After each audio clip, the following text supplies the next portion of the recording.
Ya, jadi, air kelapa hijau itu selain mengandung cairan, dia banyak mengandung mineral di situ. Nah, salah satu mineral yang terdapat di air kelapa, tidak hanya air kelapa hijau, jadi semua air kelapa, itu mengandung yang namanya kalium atau bahasa Inggrisnya potasium. Di mana kalium itu memang di dalam tubuh kita sangat dibutuhkan. Dan dikatakan dari penelitian ilmiah, kalium itu dapat membantu dalam salah satunya menurunkan tekanan darah kita. Tapi tetap saja, selain air kelapa tentu harus didukung dengan pola hidup yang sehat untuk mendukung atau membantu ke arah hipertensi tersebut.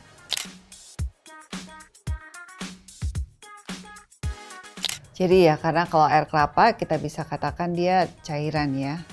Nah, selain cairan dia juga mengandung elektrolit juga. Jadi pada waktu kita berolahraga ada elektrolit yang turun. Nah, karena air kelapa mengandung elektrolit, kaya akan elektrolit, tentu saja baik juga untuk kita konsumsi untuk kita pada waktu berolahraga. Tentu saja mineral itu yang kita biasanya ambil di situ ya, karena tubuh kita membutuhkan mineral itu sehingga ya salah satunya air kelapa kita bisa pakai sebagai sumber mineral. Kan tetapi ada yang mungkin perlu hati-hati misalnya pada orang-orang yang mempunyai gangguan fungsi ginjal di mana dia harus hati-hati dengan asupan kaliumnya. Nah, itu tolong berkonsultasi ke dokter. Makanan mana yang sebaiknya dibatasi atau dihindari dan makanan mana yang bisa dikonsumsi. Kalau suatu bahan makanan dikatakan dapat menyembuhkan, itu tentu saja perlu adanya penelitian ilmiah. Jadi biasanya dari makanan itu merupakan pendukung daripada obat-obatan yang diberikan oleh dokter sesuai dengan kondisi kesehatan mereka.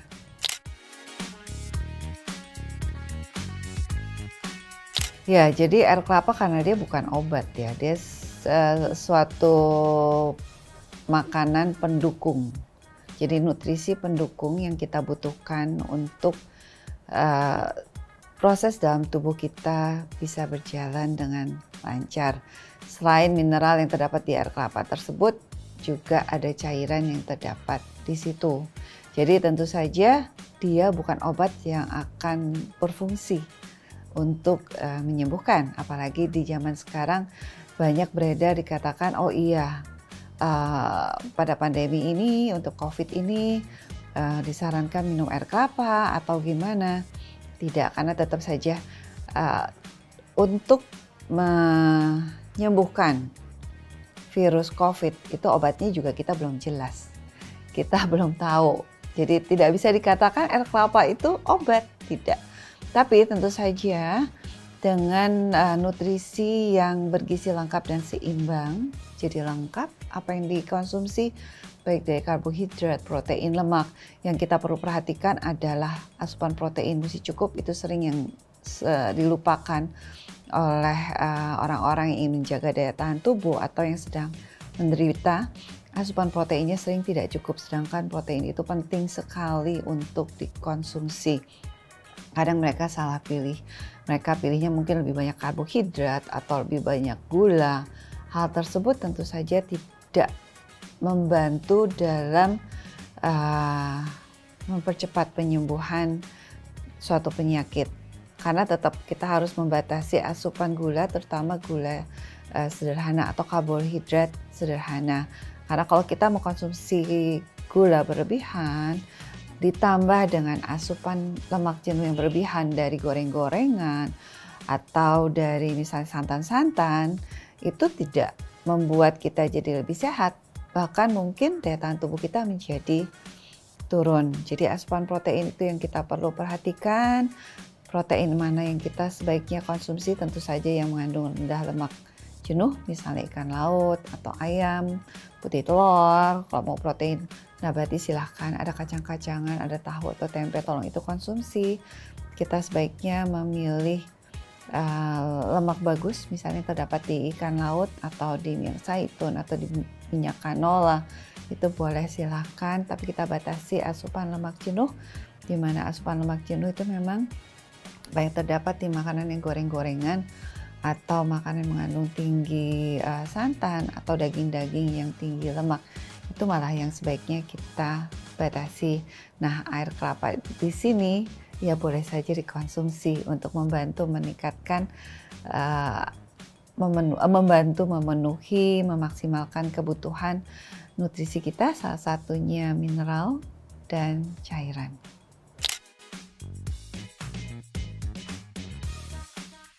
Jadi kalau misalnya kita makan kelapa dengan dagingnya, itu tentu saja kandungan lemak yang terdapat di daging itu tidak kita konsumsi secara berlebihan. Tapi kalau misalnya kita jadikan santan, tentu saja yang dipakai itu akan lebih banyak dibandingkan kita mengkonsumsi langsung.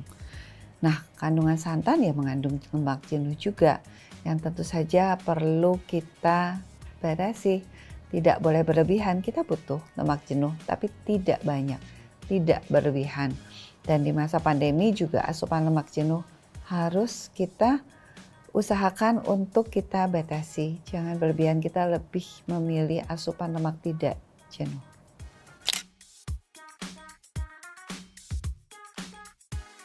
Jadi silakan saja ibu hamil bila ingin mengkonsumsi air kelapa. Tapi tentu saja tidak karena minum air kelapa janinnya jadi kulitnya lebih mulus atau bagus. Karena tetap saja ibu hamil perlu mengkonsumsi makanan yang bergizi lengkap dan seimbang sehingga janinnya tentu saja bisa tumbuh dan berkembang dengan maksimal. Jadi tidak hanya dari air kelapa tersebut. Mungkin air kelapa merupakan sumber daripada cairan dan vitamin dan mineral, tapi tidak hanya itu yang dibutuhkan oleh ibu hamil. Ibu hamil membutuhkan nutrisi yang lengkap.